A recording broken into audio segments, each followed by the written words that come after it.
Hey everyone, Yukon Alley here. This week's episode, I'm going to show you how we prospect for gold on our creek in the Yukon and what we do for testing. So every spring, typically we crash around our creek in the Yukon looking for potential hot spots and good places to mine, and the roads look something like this in the spring. So we have to take our excavator down, fix it up eventually, because it will be unpassable with the spring creeks roaring. So last year we thought, as we were traveling around, we thought we saw a bench deposit up on the hill here, an ancient creek bed. So we wanted to see what was in there because it's shallow and it's thawed. That's the pros. The cons are that because it's on a hill, there's no water up there, so it would be very expensive to mine it out because you'd have to haul all the dirt down to your plant, and it's quite a ways away. But here we are with our handy testing vehicle, the quad and the trailer, and we took multiple samples. I'm picking away down in bedrock here. I tried to convince my dog to help, but he was having no part of it. He was on strike or something, I'm not sure. And that's another story, my poor dog Titan, which I'll tell you about in future episodes.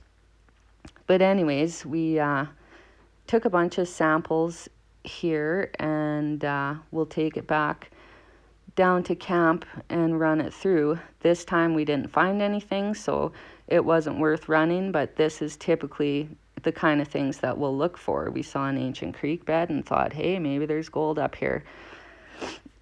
But yeah, and other things we find, there's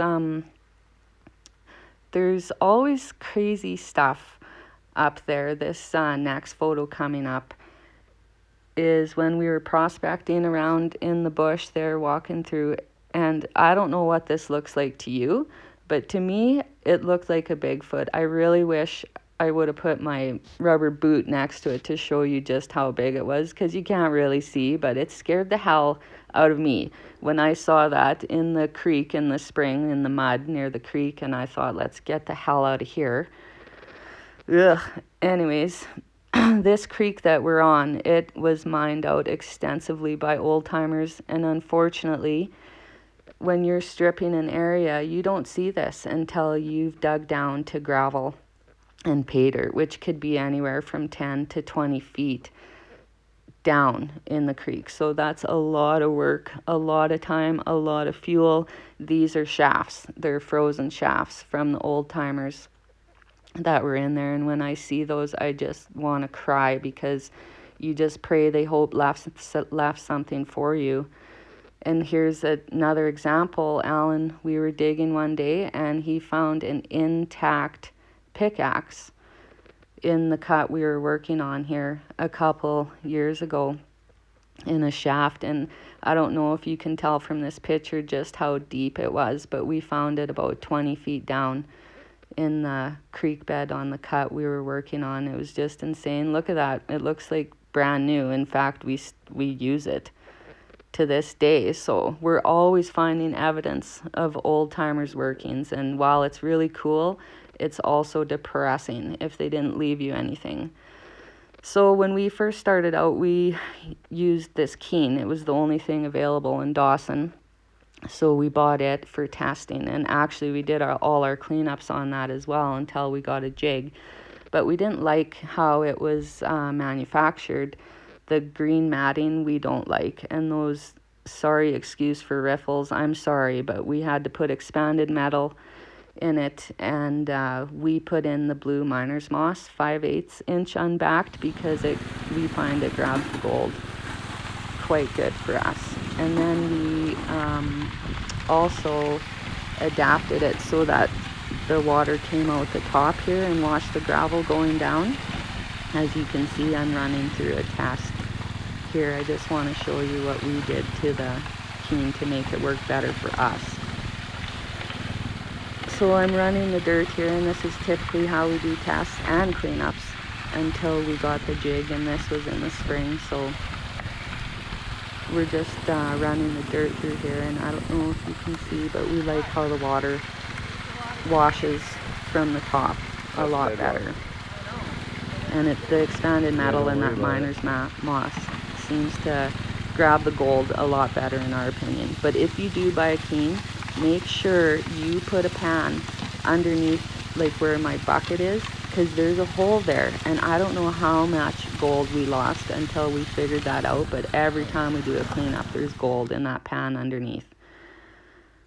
So as you can see here with the expanded metal, you can see, and the blue miner's moss, obviously it's doing its job because it caught that in our first cleanup of the season there, so that was quite nice. But that's why we do what we do. And then you can see here how the water washes over it and how it catches the gold nicely. So that's what we did to adapt the cane.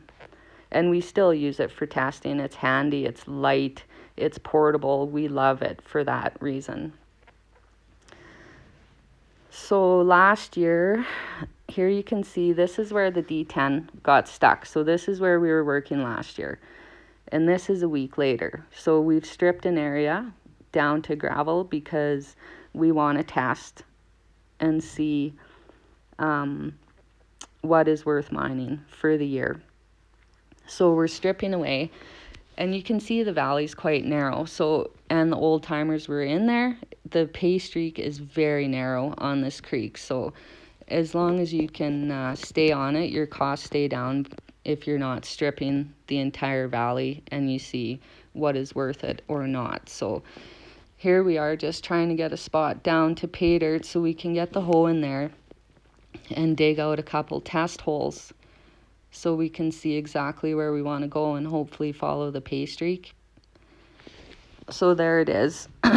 We've got this, all the overburden off, and it's thawing now, and we are digging tests. We are doing test holes probably every 20 feet across the valley to see where the best gold is. And that's the cut I've been showing you pretty much in all the previous videos if you've watched any of them, because that's where we were working last year. And that was, beginning of May, I guess. And there's Alan and Chef Lenny doing the first test. Chef Lenny was with us at the beginning of the year, and unfortunately he couldn't stay. He had to leave for personal reasons, and also because he was a frigging bear magnet. I swear to God, that guy, what you think about, you bring about. Chef Lenny thought about bears 24/7, and he attracted them like crazy. But he was so much fun to have around. We love Chef Lenny. So there he is. They're just cleaning off the rocks there that have clay bedrock on them, doing a test. And there's me and Chef Lenny doing another test same day, about 20 feet over. So we just, we get down to what we call a sweet spot, hopefully, when we're digging a test hole with the excavator, and bring over a bucket full of dirt.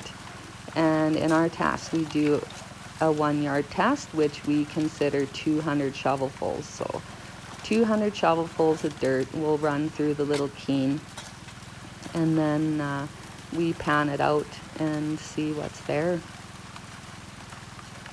So we know kind of a roadmap of where we go mining for the year.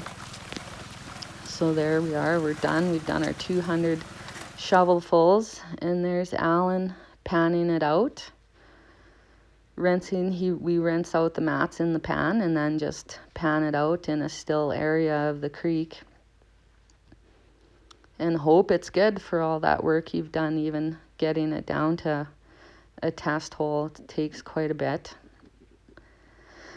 So at the end here, that's what we got out of one of our better tests. So lots of color in there in a 1 yard test. So we were pretty happy with it.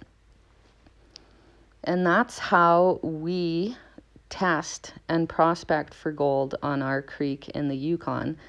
And after a day like that, where we're shoveling, we're tired. because it's a lot of work.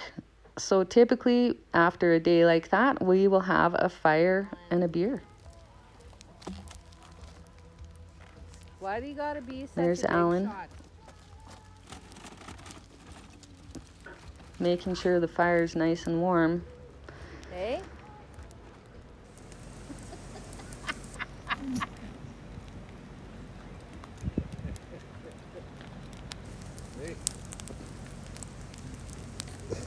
Your cap's on, dumbass.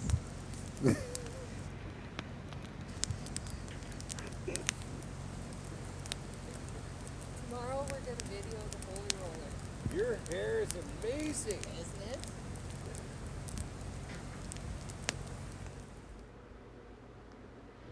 And that's it. Thanks, everyone. I hope you enjoyed this episode of gold prospecting and testing in the Yukon. Have a great week.